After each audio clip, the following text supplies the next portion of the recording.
Think back to the last time your paycheck hit your account. That notification comes through, you glance at the number, and for about 30 seconds, it feels like you're in decent shape. Maybe you're making $55,000 a year, maybe $70,000. The number looks respectable. It suggests stability. But then watch what happens over the next 48 hours. Tuesday morning, car payment, auto drafts, $420 gone. Tuesday afternoon, student loan withdraws, another $340. Wednesday, credit card minimum pulls, $215. Thursday, that furniture financing you forgot about, $89.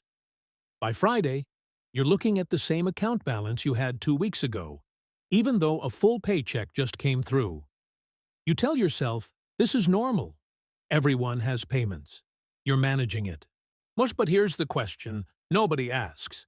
If $1,200 of your paycheck disappears into loan obligations before you make a single voluntary spending decision, what are you actually earning? What if the salary number you use to define your financial position is measuring the wrong thing entirely? What if, mathematically, you're not making what you think you're making at all? I'm Rickard, and I spend an uncomfortable amount of time tracing where money actually moves in people's financial lives, not where they think it moves. Because here's what's happening. Most people calculate their financial position using their gross salary. You make $60,000 a year, so you're a $60,000 earner. That number determines what apartment you think you can afford, what car payment seems reasonable, what lifestyle feels appropriate for someone at your level. But there's a gap in that calculation that almost nobody accounts for. When you finance purchases, cars, furniture, education, whatever, you're not supplementing your income. You're pre-spending your future paychecks at a markup.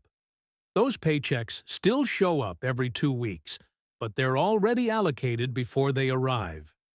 The number looks the same, but the purchasing power has been sold. This is called debt-adjusted income, and when you run the actual numbers, the results are unsettling. Someone making $65,000 with $18,000 in annual loan payments has the same purchasing power as someone making $47,000 with no debt. Same lifestyle capacity. But the person with debt pays taxes on $65,000, competes for housing at $65,000 price points, and maintains the social costs of looking like a $65,000 earner. This explains why so many people who make good money on paper feel perpetually broke in practice. It's not a discipline problem. It's a math problem. They're working 2 jobs, one for their employer, one for their creditors, and the creditor job has a permanent shift. If you've ever wondered why your paycheck feels smaller than the number suggests it should be, or if you want to understand the mechanics behind why raises don't seem to change your financial position, this channel breaks down the math that most people never see. No motivation, no judgment, just the equations that explain what's actually happening in your account. Hit subscribe if that's useful to you. Here's what makes this pattern so persistent. When someone asks what you make, you answer with your gross salary. $58,000, $72,000. Whatever the number is, that figure becomes your economic identity. It shapes what neighborhood you look at, what car feels appropriate, what you think you can afford. But that number is measuring the wrong thing. It's tracking what enters your account, not what remains under your control. If $1,400 of every paycheck is already claimed by loan agreements, before you've made a single choice about how to spend it, you're not actually earning that full amount. You're functionally earning what's left after those contracts are satisfied. The salary number stays on your tax return, but the purchasing power is somewhere else entirely. This is where the concept of debt-adjusted income comes in. When you finance something, you're not getting extra money on top of your paycheck. You're pulling next month's paycheck into today at a premium. The loan gives you buying power right now by taking buying power away from your future self, plus interest. Those future paychecks still show up on schedule, but they're already spoken for. The money arrives, and it immediately leaves to cover what you bought 6 months ago. Debt doesn't expand your income. It just rearranges when you access it and charges you for the privilege. So let's put two people side by side. Both earn $60,000 a year. Person A has no debt. Person B has $15,000 in annual loan payments. Person A has $60,000 in actual purchasing power. Person B has $45,000. Same job, same salary on paper, but Person B's paycheck is 25% smaller in functional terms. The problem is, Person B still pays taxes on $60,000. They still compete for apartments priced for $60,000 earners. They still absorb the social costs of looking like they make $60,000. But they're living on $45,000. This is why so many people who earn decent money feel broke. They're paying middle-class taxes to fund a constrained reality. Let's walk through what this actually looks like. Take someone bringing in $5,000 a month, $60,000 a year. Now start subtracting the obligations. Car payment pulls $450. Student loans take $320. Credit card minimums grab $180. Personal loan claims $150. Those buy now, pay later plans you set up? Another $80. That's $1,180 every month, $14,160 for the year. So their real purchasing power is $45,840. But the bank sees a $60,000 earner when they apply for a mortgage. Their taxes calculate at $60,000. Their rent expectations sit at $60,000. They're living on $45,840 while paying for a $60,000 life. And this is why raises don't feel like raises. The extra income just gets absorbed by new payments from the lifestyle inflation you financed to match the old number. Here's the part most people miss. You can't change your base salary quickly. That takes new skills, job hunting, years of positioning. But you can change your debt obligations immediately. Every payment you eliminate increases your purchasing power permanently.